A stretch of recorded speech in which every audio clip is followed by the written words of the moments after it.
everybody's a narcissist. Yeah. And it's like, first of all, where did that come from? And right with these titles, and I think it's important to not let one action or one interaction make you determine that somebody. What's that F-boy? Like, tell us.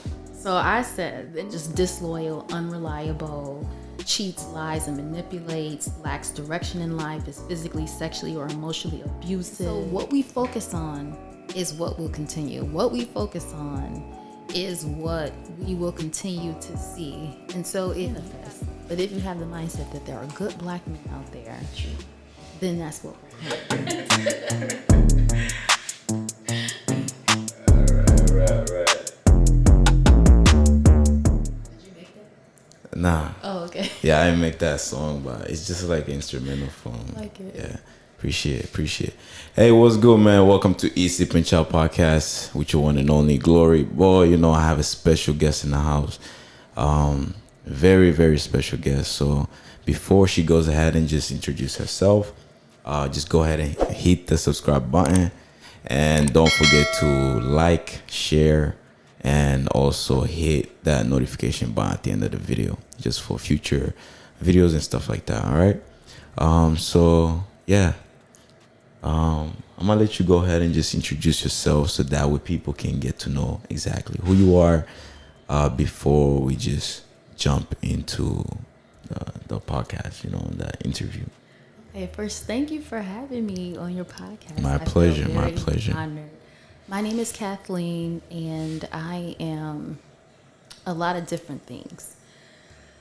But I will say that what I do mostly is that I create a place, a space for black women to heal. Okay. Like physically, mentally, spiritually, energetically, emotionally, relationally. And so I have several certifications. I'm a certified holistic nutritionist, a certified nutrition and wellness consultant, a Yin Yoga Instructor, a Vaginal Steam Facilitator, and a death and mourning doula. So Wow. I took all of that to basically just help black women find the way, the same way I did. Wow, that's crazy. Right? That's a lot of stuff. It's a lot of stuff. And like, how long did it take you for you to like accomplish all those certifications, like as you mentioned? Well, I got my first certification in 2015. Okay. So going back 2015 all the way to the last one I got, my death and mourning doula certification was in 2020. So Okay. it's just been a constant evolution of growth. And you just enjoy the process of learning and just... I just enjoy the process of learning. Like, my main goal is personal growth. Okay. So just to get better in every way possible. Definitely, as you should. Like, and yeah, so that was the main reason why I actually wanted to bring you on here, because in today's society, I mean, we do go through a lot, and especially black women seem to not get like the support or the basically to find the area of support where like people actually really do care about them. And this is all for the black women, especially because that's why I was like, you know what, I'm gonna have to bring you on here, because I usually been following you on Instagram for a while, and the first time we met was when I started college, actually. Mm-hmm. You was in Shayna's class. Yeah, I was in Shannon's class. She brought you in, and yeah, she said, "Oh, this is my best friend. You guys gonna love her." And we got your information, and I was like, you know what? When I graduate college, I'm gonna hit her up and maybe have like a little interview. That's so dope. I remember you too, and I've been following you on Instagram as well, because you follow me, I follow back. Definitely. So congratulations on graduating. Thank you. I appreciate it. Doing that's a really big deal, especially for a black man here, you know, in America. So just keep pushing, keep going. The sky's the limit. I appreciate it. Anything's possible. Yeah, I appreciate it. Yeah, so basically, you guys have actually heard basically what she do. She do a lot of stuff. And yeah, so tell us, basically, like, you growing up, like, was you in that process, or did you ever like find yourself dreaming about becoming exactly what you say you was like a nutritionist and stuff like that, or did you have like a different plan as you was growing up? I had no plan. Really. Yeah, no plan. I had no plan. So also, I'm an accountant. That's my daytime job. Oh wow. So that's what my dad told me to do. Okay. So I followed that path. But I really didn't know that I would be here. Okay. It's just that you reach a certain place in your life, like you go through things and you want to be better, or you're tired of living life the way that you've been living it. And so you have to make a decision. Yeah. And you have to decide, either are you the victim of your story or are you the hero? And so once you decide you're the hero, then that means you got to do something about your life. So I started making changes, and I started like dealing with like past traumas and unresolved childhood issues and just everything that kept me in a place that I didn't want to be. Okay. And so we talking about this book, right? We'll go to that book. That's a very interesting book. I mean, I haven't read it, so I don't know about the book, and thankfully you'll be here to just explain and just summarize it for us. That's your copy right there, so you can read it, and then you can leave a review and let me know. I appreciate it. But wow. Yeah, but I wrote that book because, and I started off saying like I was a bitter baby mama. Okay. Like I have a daughter, she'll be 11 this year. Okay. And so I had a very dysfunctional, toxic relationship with her father. He was like very abusive, very controlling. Okay. And it got to a point where he had come in one day. He had been drinking the night before. And I was traveling for work and he didn't want me to travel. And we ended up getting into a physical altercation. Okay. And he took a knife and he held it to my throat and he said, "I will kill you," and walk out this door like nothing ever happened. And my daughter is right there. She's 2.5. Damn. And so it was at that point where I was like, yeah, no, I'm not about to do this. So I left that situation, and I got to a point where I didn't want to repeat those same relationship patterns and those same relationship behaviors. And it's easy to blame the other person, you know. But, and while he is at fault, I'm at fault too. Because why would I allow somebody to treat me like that? So then I had to ask myself why. And so the whole process of this book is how I became fuckboy free. How, you know, how now I'm actually engaged and... Congrats. Thank you. And you know what? You engaged, so they just do that. I want to do that because, you know, that's a huge step. Oh God, I love that. You love that. Yeah, it's some little, you know, technology things. I love it. Yeah, but yes, so that relationship ended in 2013 is when I left. So 2013 and now it's 2022. And so throughout the years, I learned how to attract better men.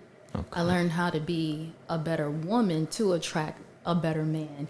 And so I outlined those 10 steps in my book, Fuckboy Free, 10 ways to repel fuckboys and attract them into your dreams.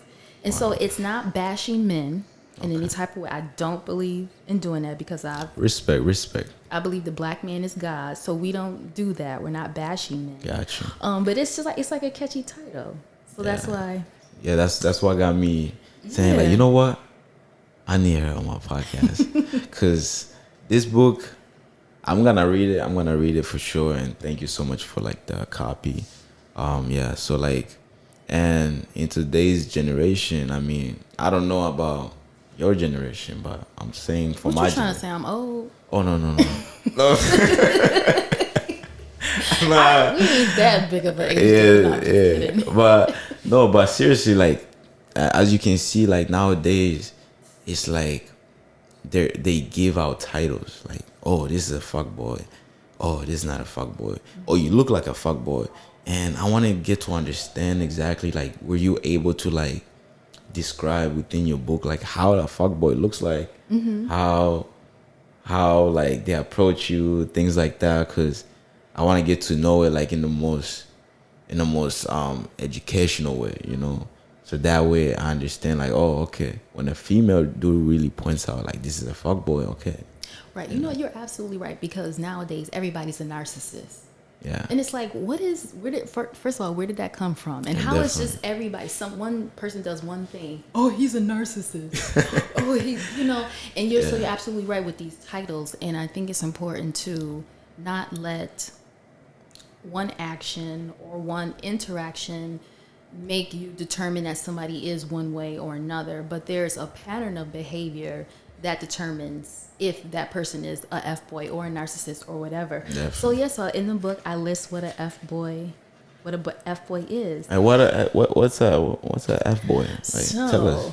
So I said, and this is my opinion, and I even say in the book how people might have other attributes that they've added, but just disloyal, unreliable, cheats, lies, and manipulates, lacks direction in life, is physically, sexually, or emotionally abusive, married or involved with multiple women, a beta male, the opposite of an alpha male. So an F-boy is just... Yeah, that's a lot. It's a lot. So it encompasses a lot. And so just because you might meet a man who, does want, or you had a bad relationship with, that doesn't necessarily mean he's an F-boy. And it could. But ultimately, it's someone who has a pattern of this behavior. Definitely. And, you also have to understand that everybody's growing. Just like I'm growing as a woman, men are growing as men. And so just because they may do certain things doesn't necessarily mean like they just, a scumbag and just, true. But ultimately, that's a F-boy. Someone who mistreats you. Someone who causes you more pain than joy. Okay, so yeah, we do actually get that definition. I mean, it's not just one thing that can describe an F-boy. It could be multiple things, like you said. So a lot of people like to point fingers when they see that little thing. So like, I feel like for those that are watching, just pay close attention, because at the end of the day, when people do actually point those fingers, it do affect like that person's mentality. For example, like, oh, you do this, you're an F-boy. So now they think I'm an F-boy. So now let me show them I'm an F-boy. Okay, I see. So you're taking it from like the male perspective. Yeah, from the male perspective. Being, because you do this or do that, you a playboy, or you talk to a lot of, so you this and you that. And then like the guy just fills up with all those titles, and he builds up that kind of like that pride or ego, I could say. And then they start actually showing like, okay, I'm what you guys say I am. You know what I mean? So really what you're describing is a man who's not really an F-boy, who's being portrayed or seen as one, and then he kind of morphs into one and then anyways. He becomes one, Yeah, so that's not... So then, and so that's where it comes to women. Also, we have a responsibility as well. Everybody has to be responsible for the way that they're treated, the way that they allow themselves to be treated. But it seems like somebody done called you an F-boy before. Me? Yeah, have they? Yeah. I'm not gonna lie. I can tell like you like personally affected by this. Oh yeah, I'm not gonna lie. Like, somebody called me an F-boy, I'm like, okay, what makes me an F-boy? Like, it was just through like, I don't know. They didn't call me an F-boy through my actions, but they called me an F-boy through the way I look. Like they say, oh, your hair is this way. Oh, you're an F-boy. I'm like, what? She liked you. You know what I mean? So when a female does that, then she likes you. I'm just assuming that she likes you. I know, like, because that's crazy. I mean, for you, like, so you growing up, let me say, throughout your college career, were you able to come across certain F-boys? And you was like, and how did you manage to like escape from them? I didn't. You didn't? I didn't escape from F-boys until 2013. So we're talking like 2000, for 10 years. Damn. I had like just one failed relationship after another.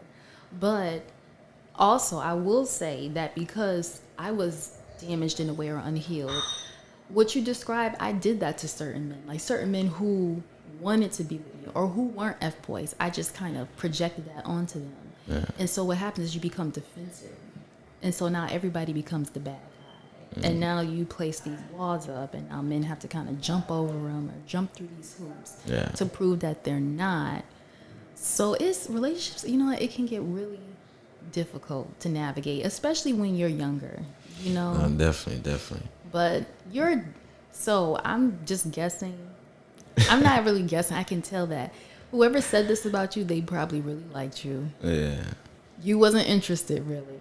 Nah. To be honest, at this point, it's just I want to focus on myself. So, yeah. So, and them saying that, I don't know why they say it. Because they say, "Oh, you look like an F boy. You look like an F boy," and I don't know if they like me, to be honest.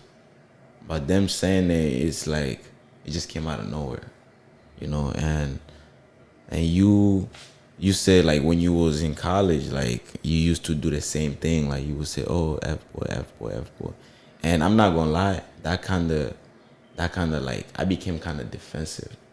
You know, like I started saying, "No, I'm not." Like, "Oh, you think I am?" Oh, and it leads to men becoming actually disrespectful to women. And I'm sorry, like I did actually become disrespectful. Like I started trying to defend myself.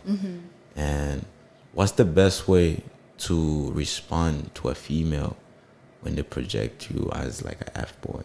So is this somebody, because ultimately other people's opinions don't matter, right? Yeah, it don't matter You can't take at it all. personally. Yeah. But if it's like within your circle or whatever and somebody's doing that, all I can say is that you have to understand that they really are projecting and not take it personal, because it doesn't have anything to do with you. It's something in them, unhealed, unresolved. Yeah.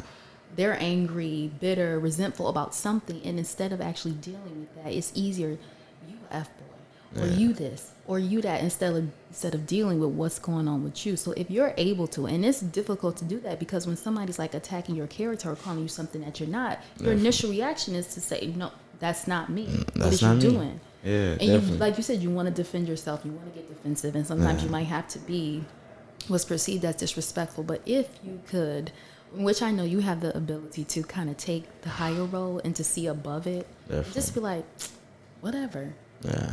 And you don't come out of character.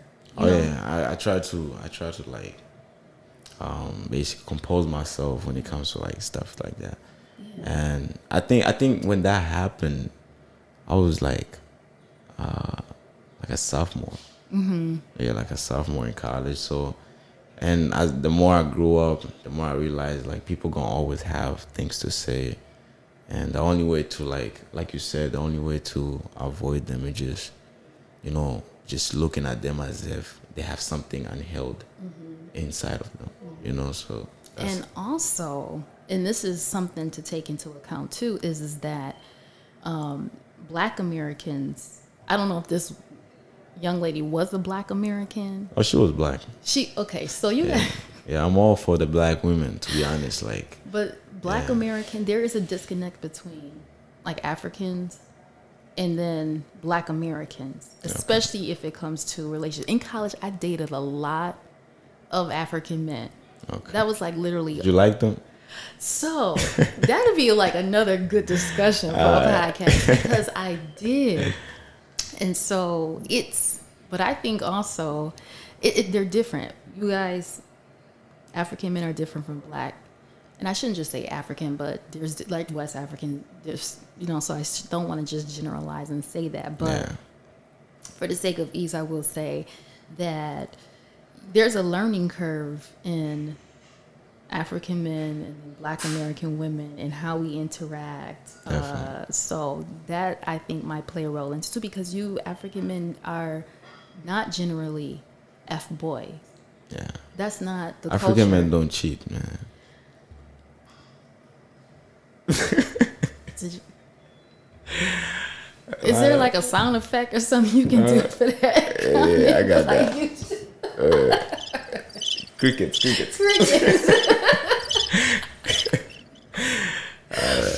But and I actually talk about a situation like that in this book, because there was this man I had dated. He was from, I shouldn't say where he was from, because I don't. Anyways, he was from West Africa, and he already had a wife back home. Wow. And he was dating me too.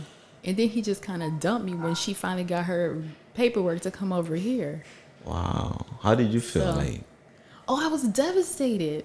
I talk about it in the book. I talk about all my experiences. And how long were you guys together? Close to a year. Oh, that's a long time. Yeah. That's a man. When I say this, time is so like valuable. Like I know you, for example, when you look back and you just put yourself back in that moment, it's like you look at it like in that time period, like you could have done so much, besides just wasting your time. And are you still like? Oh, you know what? That's regret. We don't ever want to do regret because I learned a lot from it, and that's the best thing you can do. And I reached a point in my life where I look back at everything. Like I'm 38 now, so I look back at everything, like all the dumb stuff, and I think why. And then I said, you know what? I wouldn't be here if it wasn't for that. I wouldn't be able to have wrote this book and all the other books I've written if I hadn't gone through all the BS I went through. And so that's the beauty of it, is that if you don't go through something, you don't have a story to tell. Like they say in church, that there's no test, there's no testimony. So never look back at something as wasted time, because you can always recover and things can always get better. And so just take the lesson from it, learn from it, and just don't do it again. Okay, definitely. Yeah, take that lesson from it, for real. Yeah, that's what I try to do. Like, sometimes when I go through stuff, like you said, I try to look at it it's a lesson. Like, it's life. Things come, things go. Things happen, things don't happen, like. So it's life, so I take it like that. And that's a really good advice, especially for everyone in general. And so I just looked through your book right now, chapter 1, and we're talking about when you just looking at things and not regretting. And how was you able to like release your ex by looking at chapter 1? Well, the thing is that there's nothing new that can come in if you're still holding on to the old. And from the perspective of this book, if you still have all this resentment, this anger, this bitterness towards your ex, or even like you still wish y'all could get back together, there's not going to be any room for anybody new. And I use the example of that show, Hoarders. Have you ever seen that show? No. Well, I don't know if you ever have a chance to check it out, but it chronicles two people who literally have just stuff in their house. Like, they call them hoarders. Like, I would walk in and just be stuff everywhere. And so then the people try to come in and they help them clean out and clear out and make space. And that's the same thing that happens for us, men and women. If you're still holding on to the energy, the connection to your ex, you will never be able to create a new connection and have new energy with anybody new. And the minute that you let it go, it makes way for the new to come in, because the universe abhors a vacuum. The universe does not like empty space. So the minute you let go, something new comes in. And so I let my, baby daddy go, that bitterness, that resentment, and then I turned it into gratitude, because my daughter is just amazing, and I wouldn't have her if it wasn't for him. Yeah, definitely. So together we give thanks for him. Kids really do bring that type of like, not just unity, but also kids are just there to bring that type of like enlightenment. Like, you just learn new things, and it opens up your eyes, and like you be like, even if you have that toxic ex, like you said, but when you have that kid with that toxic ex, you get to that point where like, you both know your responsibility, and it's the kid. So kids are very powerful. They are very powerful, but I will say, they are powerful, but if you can avoid having a baby with somebody, do that. That's not worth it. That's true. And we don't co-parent. Like, she doesn't see, the last time she saw him was 2016. So and it's for the best, because he's not in a place where it would be good for her. So I give thanks for that. 2016. That's a long time. It is, and I say, and I tell, her name's Layla. I say, Layla, like, I will, reach out to him if you want. And she's like, Mom, I'm fine. How old is she now? She'll be 11 in December. Wow. So basically, now she knows, like, her mind is fully like. She knows. So it's our situation is different, and I give thanks for that because she does she has my dad, she has my fiance, she has my brother. So she's always had that male. Her and my dad are like this, and so she's never missed out on a dad because she'll say, "Papa's my dad. He's my papa dad." Yeah. So that's why it's okay that he's not there because there's no void. Definitely. But I definitely would not recommend, you really should be very careful who you have a child with. Yeah, I mean, shoot, children, they're not easy to raise. I know few people that had kids with certain people, and they become only the one raising the kid, and that's very sad because at the end of the day, that other person that's raising the kid has so much stuff to accomplish as well. So it's hard, and again, I have a very different situation. Like when I had my daughter, I had graduated college. I had my job as an accountant. Oh, you was already out of college? I was 27 when I had her. That's actually good for you. That's why I said it was good. I was already in my career. Yeah. I had my own car, my own place, and then I had my parents and my brother helping me out. So I had a very reliable support system. Wow. And I didn't have to worry about money because I made enough to support us. So I never went down for child support or anything like that because I didn't have no need to. But a lot of other people don't have that situation, and it's difficult. Very, very, very, very difficult. And so another advice for the Black women, what advice would you give them in order to not just treat themselves well but also treat Black men well? That's another thing I talk about in the book is I've always had this respect for Black men. I think a lot of Black women, they don't have this respect for Black men. And I talk about feminism. Yeah. How it's true. And I really feel this way. It's don't be a feminist. And I say don't be a feminist because feminism has this undercurrent of hatred towards men. Yeah. And how you gonna want to be with a man if you don't really like men or you don't respect men? So it's what do you really want from a man if you don't view him as the leader or as someone who can help you get to where you're trying to go or to take care of you, to protect you, to provide for you? Definitely. So Black women really have to get to a place where they make peace with what they feel towards Black men. Because I say it in the book, I said, Black men aren't our problem. It's white men and white women who are our problem. They're the ones that keep us oppressed. They're the ones who, 400 plus years of, the Black Holocaust and 200 plus years of slavery, the Black man wasn't whipping you. The Black man wasn't making you pick cotton. Definitely. The Black man is our ally. The Black man is our partner. And once we realize that, then we can start to repair how we view the Black man. And then it puts us in a position where we can see, I really desire to be loved and love a Black man. Wow. That's respect to that, for real, because